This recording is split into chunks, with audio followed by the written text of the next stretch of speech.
yëkkati na gaa yi bu ñu nee coow la ca pëndub teen ba tribune yéene kaay ne ma coow la ca assemblée nationale ni ki tey day la Ismaïla Madior Fall ministre de la justice ñenn ñi naan contailleur de la constitution tey daal Ismaïla ci boppam mooy jaar ci assemblée nationale débat bi nag war a nekk ci ñetteel bi mandat day am wala du am face à face bu doy waar waay diggante Ismaïla Madior Fall ni ki tey waaye tam ñi nga xam ne ñooy député yu opposition bi war a janoo it ay député yi nga xam ne ñoo farag moom xëccoo nag dana am de ndax ñii nee ñu troisième mandat du am te opposition bi moom duñ ci ànd waaye ñu ànd ak président Macky Sall ni ki tey daanu ko daganal nay leer polémique doxoon na ci diggante Ismaïla Madior Fall mi ak Mary Teuw Niane tey ci assemblée nationale nag député yi nar nañu koo dëggal tribune yéen a kaay ne ma diggante Ismaïla Madior Fall ak ñoom ndax nag tey jii du ñu may Ismaïla dara waaye ragal naa it Ismaïla it du leen may lenn tribune yéen a kaay ne ma xanaa ñu fàttalee ci président Macky Sall article 27 bu constitution bu réewum Sénégal rek kenn mënta tegle def ñaari mandat ci réew mi lii ko di jeene ma monté day président Macky Sall ma ngay charmé waa biir réew mi de fas yéene nag tàmbaleeti moom président Macky Sall conseil des ministres décentralisé yi le témoin yéene kaay ne ko déet tàggatoo tuur kay la président Macky Sall fas yéene soobu bu Sonko nekkee ci nemmeeku tuur moom président Macky ma ngi ca tàggatoo tuur waxtu woo xam ni ca assemblée nationale moom Amy Ndiaye ñibbi ci l'observateur ma nga naan la mu def moo tey mu def ko gisul kenn koo xam ni jaral na ko mu koy jéggalu Amy Ndiaye ñibbi naan noppalu leen seen intimidation yi faalew ma ko la ma wax Serigne Moustapha maa tey ma wax ko Sud Quotidien mel ni ku naan maan yi tëyaa ngi nii de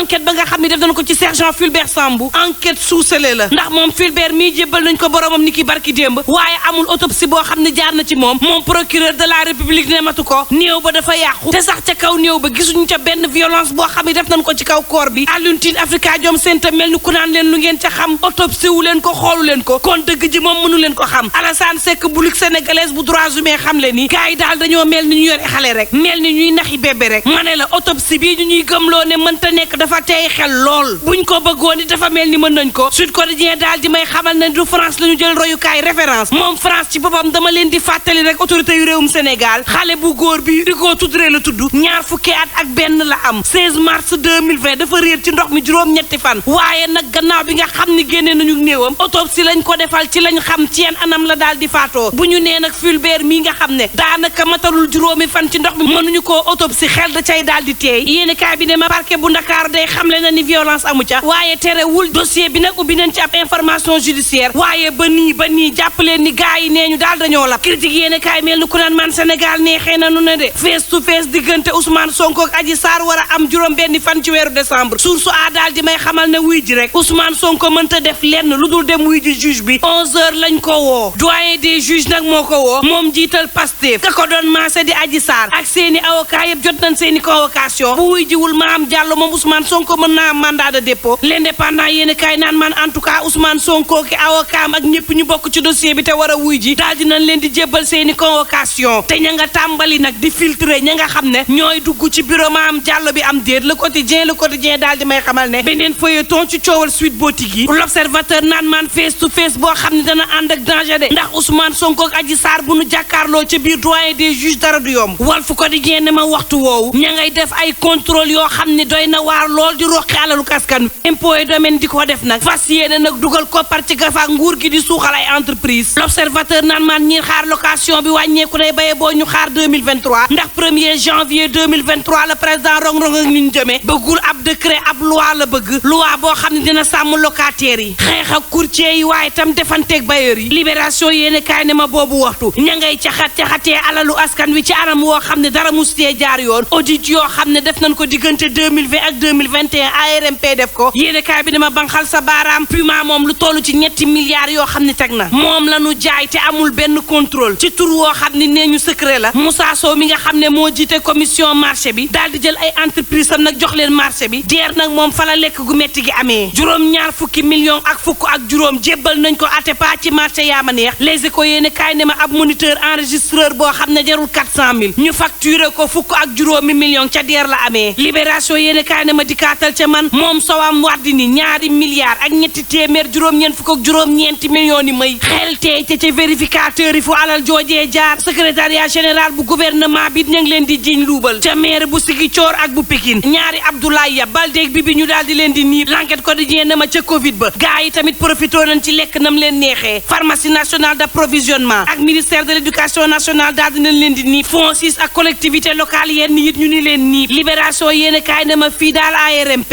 nee na Ageroute ak ADM bi nga xam ne Cheikh Issa Sall moo ko jiite ñoom daal saa si tembe ñoom la ñu gis ne amul lenn loo xam ne réeroo nañ ceeg marché public las yéen kaay naan man boobu day ndakaaru yeewu leen si buru bi mi ngi ni xuus ci réew mi turbine yéen kaay naan waxtu woo xam ne tey jii la ñuy màggal bés bi nga xam ne xeex si daal lañ ko daal di jagleele fii ci Sénégal taux de prévalence bi daal di wàcc téeméer boo jël daanaka matul benn Le Soleil yéen kaay ne waaye bari na ci waajur yoo xam ne ñi ngi lor seeni doom demuñu defi test wàllu ko xale yi saa si tembe bari na xale yoo xam ne ñi ngi ci réew mi di dund ak wopp ji si daate seeni mbokk ñoo leen ko teg alerte yéen kaay ne ma ku gis ne nit ni nen a ngi de Papa Alé Niang fas na yéene nag soobu ci grève de la faim ndax Papa Alé nee na dañ koo tooñ tëj ko te ba nii na gouvernement gu Sénégal waxul lenn ci dossier am réew mi ko di naan man daaneel ak man ma xibaar la ni mariage bu doy waar moo amoon xeexoo daal di cay mujjee ñaar ci sandar mu ñu daal di leen di gaañ juróom ñoo xam ne jege ñaale lool yu marié bi la ñu daal di leen di jàpp saa si tembe ak lu mën a am mbokk yi nañuy ñaan jàmm te yendoog jàmm teg bi day wëy ngir nag soxal bu cëk yu mujj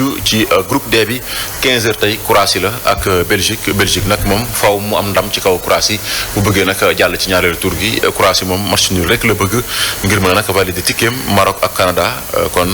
Canada bi nga xam ne éliminé nañ ko ba noppi ci bile compétition Maroc moom tamit bu amee match nul rek da koy permettre moom tamit mu qualifié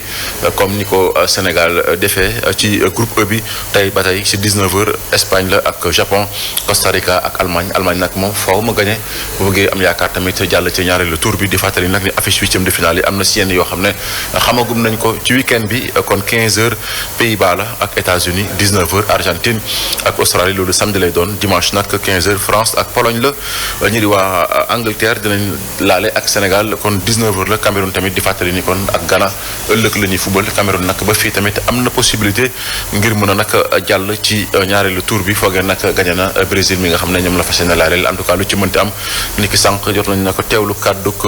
ancien international Cameroun bi di Sébastien Dock moom daal mu gëm na ni Cameroun war na mën a génn nag ci boobu la compétition Ghana tamit bu amee match victoire da koy permettre moom tamit mu mën a qualifier kon di souhaiter rek bonne chance yenn représentant africain yi gannaaw nag démb Tunisie moom jot naa nag toog ci premier tour bi kon Mame Mbaye li moo fi gën a fës jëm ci wàllum xibaaru tàggat yaram. voilà sunu gaynde yi déjà dans le bain loolee la yéenekaayu groupe des médias Tribune Sport daal di xëy fësal kon nag fa mu nekk nii dafa mel ni ala accu la ñu woote. oui ala accu fu mu toll nii kon jàpp nañ ni Sénégal pare nañ ngir nag dugg seen diggante ak ñii di waa Angleterre ndaxte jonganteeg ñaari lion la. te yaa ngi koy wax sànq jonganteeg tamit ñaari ren la. ñaari ren waaw voilà jogante ñaari lion ba tey ñun am nañ ay atu mën nañ jàpp loolu. si kanam Angleterre parce que ñu bëri dañoo jàpp ne Angleterre équipe bu mag la mais bu ñu fàtte ne kon coupe du monde bi fi ñu toll ni amul benn équipe bu ndaw. mais il faut savoir que Sénégal sur le plan collectif champion d'Afrique. non sur le plan collectif sax Sénégal comme ni ko Eto'o waxee en tout cas mention spéciale à Samuel Eto'o muy wax ne Angleterre. mosul waaw wax na wax ju rafet. xam nga nee na dal xel Angleterre mosul jël coupe d'Europe c'est day taseeg les champions d'Afrique Angleterre benn yoon la mu mës a jël coupe du monde et c'était en 1966 te on se rappelle très bien que coupe boobu sax amoon na benn but bu litigieux bu ci amoon te 16 équipes la woon kon entre-temps am na ay changements te collectivement Sénégal est meilleur que Angleterre même si que Angleterre sur le plan individuel am nañu des joueurs yoo xam ne macha allah mais actuellement nii je pense bien que compétition bu tollee fenn fii collectif bi day compter lu bëri en tout cas c'est le manque wuti ndam li na Sénégalais yi jàpp kon mu ko jàppee woon contre Équateur rek ñu mën a accéder nag ci quart de finale bi incha allah. xam naa bi mu waxee Mantoulaye ci bundooy fu mu nekk nii mi ngi tàmbalee maa ngi koy gis mu commencé kontaan. parce que dafa tiitoon nag.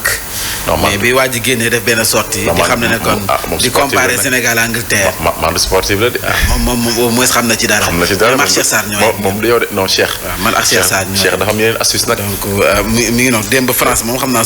souffrir na nag doonte jàll na. waaw démb de France moom. Tunisie nag une première. elle a souffert la France. waaw parce que Tunisie tamit dafa def erreur quoi parce que Australie bi nga xam ne. da ko daanoon match boobu daal la waruloon perdre quoi franchement moo tax Tunisie quelque part ñu perdre seen diggante ak même si gagné nañu France moo tax jàlluñ mais bu gagné woon Australie lii yëpp du ko si fekk que pour dire que ni gëm-gëm la rek mais équipe africaine yi daal nañu am yaakaar ni war nañu mën a am 3 représentants wala 4 représentants ci second tour bi espérons que 3 yi des dinañu mën a rejoindre Sénégal ci 8e de finale. ci 8e de finale yi. jaajëf Pape Matam sonal naa la nag waxloo naa la ba nga sonn. rendez-vous bi kon. mais yow lii occasion la sax Boxing Day ah. yàlla lay rappelé lu bëri ah. mais Boxing Day lan la Boxing Day. dara mais ñoom dañoo compliqué rek mënoon nañu footing day ñu may ay Boxing Day moo tax ma jël ko yóbbu ko ci box. waaw loolu soxna Fall après dina indi lay leeral. jaajëf Pape Matam bu borom jam ci te dugaat nañ ko dinañ àndax moom ba tey ci 12h ah. ci Zik FM 89.7 ak 13h ak El Hadji Mouhamadou Mansour Diop ci Zik FM ba tey suñu jotaay xibaar ñu jàll ci pàcc mujj bu fekkee jàppandi na Mantoulaye ci bundoo ci li yéene kaay yi xëy fësal.